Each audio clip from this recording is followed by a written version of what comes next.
your dream. Your dream is something that, if it could come true,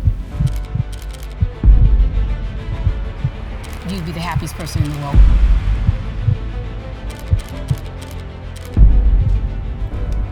He looked at me in the audience and said, "What do you want to be?" "I want to win the Olympic gold medal." It didn't stop me. I just wanted to catch up to the old Gail He said, "What do you want more than anything else?" and turn it into a goal. And at that moment, my path became clear. Champions never give up.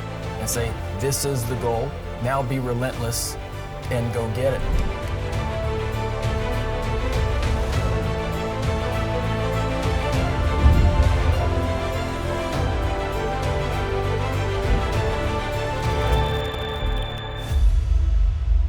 Let's get to work.